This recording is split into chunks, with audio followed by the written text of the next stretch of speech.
آج ربیع ثانی کی 9 تاریخ ہے اور دوسرا جمعۃ المبارک کا مبارک اور بڑا دن آ چکا ہے جس کا برسوں سے انتظار تھا۔ آج کسی بھی وقت اپنے ہاتھوں کی انگلیوں پر صرف 33 بار یہ عمل پڑھ لو۔ 1 لاکھ تو کچھ نہیں، میرا اللہ پاک 1 ارب سے عطا کرے گا۔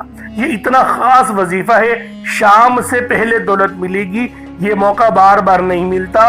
ابھی جلدی کر لو اور اس وظیفے کو پڑھ لو۔ بسم اللہ الرحمن الرحیم۔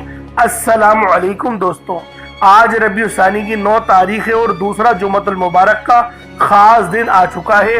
رزق اور دولت کا خاص وظیفہ آپ کے حوالے کرنے جا رہا ہوں۔ یہ اتنا تیر بہدف وظیفہ ہے کہ 4 منٹ میں اثر کر جائے گا۔ جمعے کی فضیلت کے بارے میں تو ہر مسلمان جانتا ہے۔ جمعے کے دن کی فضیلت یہ ہے کہ یہ دن ہفتے کے سارے دنوں کا سردار ہے۔ ایک حدیث پاک میں آتا ہے کہ سب سے بہترین دن جس پر سورج طلوع ہوتا ہے وہ جمعۃ المبارک کا دن ہے۔ اس دن حضرت آدم علیہ نبی علیہ الصلاۃ والتسلیم کی تخلیق ہوئی۔ اس دن ان کو جنت میں داخل کیا گیا، اس دن ان کو جنت سے نکالا اور دنیا میں بھیجا گیا۔ اسی دن قیامت قائم ہوگی۔ جمعے کی فضیلت کے لیے یہی کافی ہے۔ حضرت محمد مصطفیٰ صلی اللہ علیہ وآلہ وسلم نے ارشاد فرمایا، یہ تمام دنوں کا سردار ہے۔ جمعے کے روز مرنے والے سے قبر میں سوالات نہیں کیے جاتے۔ جمعے کے دن ایک ایسا وقت، ایسی گھڑی ہوتی ہے جس میں دعا رد نہیں کی جاتی۔ اللہ والوں، میں نے اس حدیث کے اوپر تھوڑی ریسرچ کری تھی کہ جو حدیث ہے قبولیت والی گھڑیوں کی، تو مجھے مختلف اقوال ملے، لیکن ایک بہت ہی خاص مجھے فرمان رحمت نشان ملا۔ اس کے اندر یہ تھا کہ 3 وقت ایسے ہوتے ہیں جمعۃ المبارک کے دن جن میں قبولیت کی گھڑیاں پائی جاتی ہیں۔ وہ ذرا وقت سماعت کر لیں اور آج دعا کرنے کی کوشش کریں گے ان وقتوں میں۔ پہلا وقت جب امام خطبہ دے رہا ہوتا ہے، وہ پہلا خطبہ پڑھتا ہے، اس کے بعد وہ تھوڑی دیر کے لیے بیٹھتا ہے اور پھر کھڑا ہو کے دوسرا خطبہ پڑھتا ہے۔ اس خطبے کے درمیان جو وہ درمیانی وقت میں بیٹھا نا، اس وقت آپ نے ہونٹ نہیں ہلانے، ہاتھ بھی کھڑے نہیں کرنے۔ آپ لوگوں نے دل ہی دل میں اللہ سے مانگنا ہے، وہ وقت قبولیت کا ہوتا ہے۔ اس کے علاوہ جب مؤذن تکبیر دے رہا ہوتا ہے، یعنی خطبہ ہو گیا، خطبہ ہونے کے بعد امام صاحب اپنی مسند پر آ گئے اور پھر جو ہے وہ مؤذن نے تکبیر پڑھنا سٹارٹ کری، اللہ اکبر اللہ اکبر، اس طریقے سے اس وقت بھی دعائیں قبول ہوتی ہیں۔ یعنی کہ آپ جب کھڑے ہو گئے صف جوڑنے کے لیے تو امام صاحب چند اعلانات کرتے ہیں کہ صف کو درست کر لیں، کندھوں سے کندھا ملا لیں۔ اس طریقے سے بہت سارے امام جو ہے وہ حدیث بھی پڑھتے ہیں، وَقُمُوا لِلَّهِ خَانِتِينَ، اور اللہ کی بارگاہ میں ادب سے کھڑے ہوں۔ تو یہ حدیثیں بھی پڑھی جاتی ہیں۔ تو دیکھیں یہ جو وقت ہوتا ہے نا، یہ بھی قبولیت کا ہوتا ہے۔ یہ 2 وقت لکھے گئے ہیں جو بے حد قبولیت والے ہوتے ہیں۔ تیسرا وقت عصر اور مغرب کے درمیان وہ گھڑی پائی جاتی ہے۔ یہ 3 وقتوں کا بتایا گیا ہے، قبولیت کے ہوتے ہیں۔ میں تو دعائیں کرتا ہوں، اللہ پاک قبول بھی فرماتے ہیں۔ آپ بھی کوشش کریں کہ ان وقتوں میں دعائیں کریں، اللہ پاک آپ پر اپنی خاص نظر کرم اور نظر رحمت فرمائے گا، کیونکہ آج ربیع ثانی کی 9 تاریخ ہے اور یہ دوسرا جمعۃ المبارک کا دن ہے۔ اور یہ دن اتنا خاص ہے، ایک نیکی کا بدلہ بھی ہمیں 70 گنا بڑھا کر دیا جاتا ہے۔ یعنی آج اللہ پاک سے 1 لاکھ مانگو تو میرا اللہ پاک 70 لاکھ سے نوازتا ہے، جبکہ اور دنوں میں ایک نیکی کرنے پر ہمیں صرف 10 نیکیاں ملتی ہیں۔ جمعے کے دن ہر گھنٹے میں 6 لاکھ مسلمان عذاب قبر سے نجات پاتے ہیں، جن پر جہنم واجب ہو چکی ہوتی ہے۔ جمعے کے دن ہر گھڑی بڑی قیمتی ہے، اس لیے ہمیں اس کی قدر کرنی چاہیے اور اسے اور دنوں کی طرح غفلت میں ہرگز نہیں گزارنا چاہیے، بلکہ اس دن کا فائدہ اٹھاتے ہوئے رحمت الہی سے مالا مال ہوتے رہنا چاہیے اور دوسروں کو بھی اس کے بارے میں بتائیں تاکہ وہ بھی جمعے کے دن سے فیض یاب ہو سکے۔ حضرت محمد صلی اللہ علیہ وآلہ وسلم کا ارشاد ہے، بلا شبہ تمہارے لیے ہر جمعے کے دن میں 1 حج اور 1 عمرہ موجود ہے، لہٰذا جمعے کی نماز کے لیے جلدی نکلنا حج ہے اور جمعے کی نماز کے بعد عصر کی نماز کا انتظار کرنا عمرہ ہے۔ حضرت سیدنا عبداللہ بن عباس رضی اللہ تعالی عنہما سے روایت ہے